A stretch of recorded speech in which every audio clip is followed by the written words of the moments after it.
Good afternoon and welcome to WEFM's Midday News brought to you with the kind compliments of Courts and Vincent Limited. Make this season merry with Quartz Ready Cash. Get all you need with a cash loan of up to $20,000 and pay nothing for 90 days. That's right, you pay nothing until 2024. Plus, you can enter to win up to $20,000 in the Ready Cash Mega Money Roadshow. All you need is your ID, proof of address, payslip, job letter, and 2 references. Apply online at shopquartz.com or visit your nearest Quartz or Ready Cash store and make the season merry with Quartz Ready Cash. We are ready when you are. Conditions apply. Welcome back to WEFM's Midday News brought to you with the kind compliments of Courts and Vincent Limited. I am your presenter, Rajiv Providence.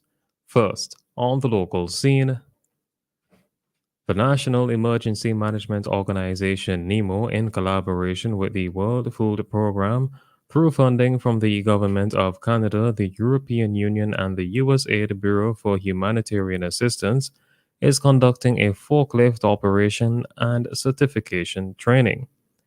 According to NEMO, the training targets a core group of persons who have a valid driver's license and were actively involved in the response operation following the explosive eruptions of the La Soufrière volcano.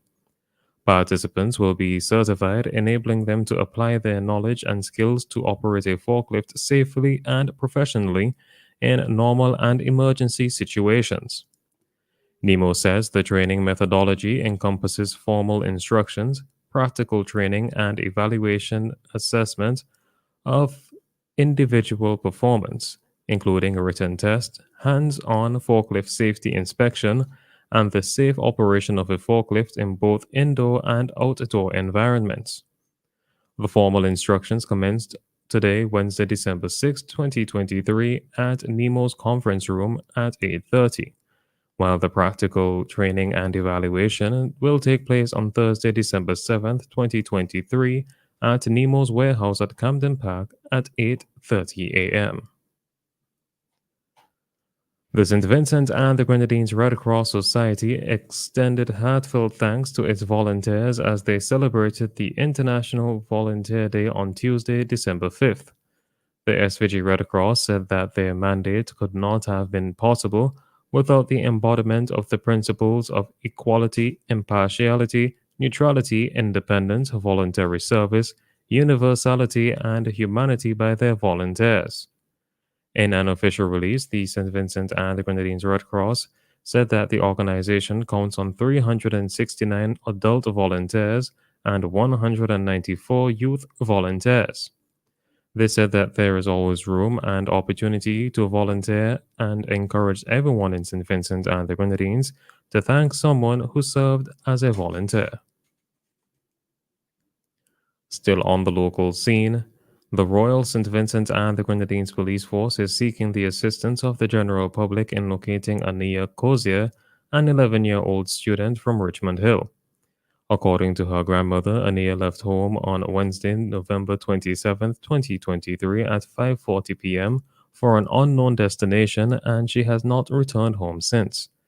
She was last seen wearing a blue short pants with yellow stripes and a blue t-shirt.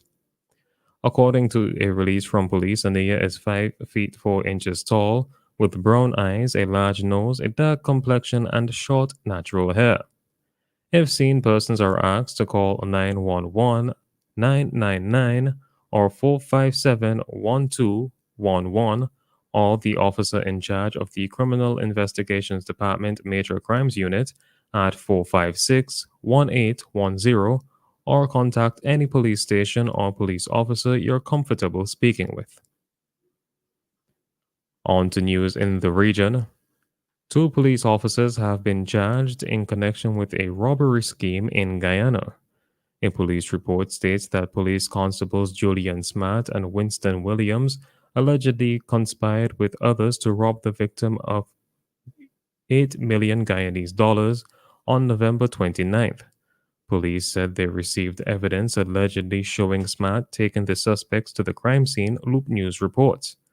Police in the South American country allege that after the robbery was committed, the 2 police officers who who were both on motorcycles and in uniform, were seen escorting the suspects to an area known as Rossville. Smart and Williams were jointly charged with the offense of conspiracy to commit a felony, to wit, robbery under arms. Venezuelan President Nicolas Maduro on Tuesday directed the country's state-owned companies to immediately begin to explore and exploit the oil, gas, and mines in Guyana's Essequibo region, a territory larger than Greece and rich in oil and minerals that Venezuela claims as its own. The announcement came a day after Maduro got the victory he sought in a weekend referendum on whether to claim sovereignty over the region.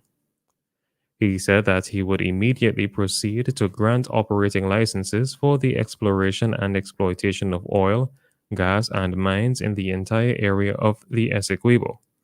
He also ordered the creation of local subsidiaries of Venezuelan public companies. It is not clear how the Maduro administration intends to implement the idea of exercising jurisdiction over the territory once it's officially declared part of Venezuela, through a law that is to be soon discussed by the National Assembly, which is controlled by the ruling party. On the international scene, the United States of America has announced the visa bans following a warning to Israel after violent settler violence in the West Bank. The imposition of visa restrictions on Israeli settlers was announced by U.S. Secretary of State Antony Blinken on Tuesday. This comes after the U.S. said that Israel has not taken the sufficient steps to address the settler attacks that have led to many Palestinians being driven off their lands. The State Department is implementing a new visa restriction policy targeting individuals believed to have been involved in undermining peace, security, or stability in the West Bank, including through committing acts of violence or taking other actions that unduly restrict civilians' access to essential services and basic necessities, Blinken said. U.S. President Joe Biden and other senior U.S. officials have warned repeatedly that Israel must act to stop violence by Israeli settlers against Palestinians in the West Bank, which has increased since the October 7th Hamas attack on Israel. Finally, in sports, former champion Caroline Wozniacki has been awarded a wild card for next month's Australian Open. The Dane, 33, retired in 2020 but returned in August after giving birth to her 2 children. Wozniacki reached the US Open 4th round in September on her Grand Slam comeback, losing to eventual winner Coco Gauff. The Australian Open at Melbourne Park starts on January 14th. The tournament has been extended to 15 days for the first time in an attempt to reduce the number of late-night finishes. This has been WEFM's Midday News. I have been your presenter, Rajiv Providence.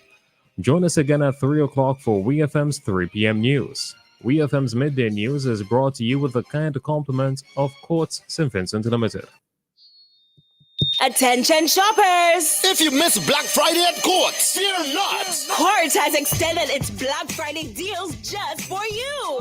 Enjoy incredible savings up to 70% on a wide range of products, including furniture, electronics, appliances, mattresses, homewares, accessories, and more! But wait, there is more! Pick your discount. Get up to 100% off selected items. Plus, take advantage of the Courts BOGO. 50% off credit purchases and 25% off cash purchases. Hurry, the clock is ticking. The biggest sale of the year ends on November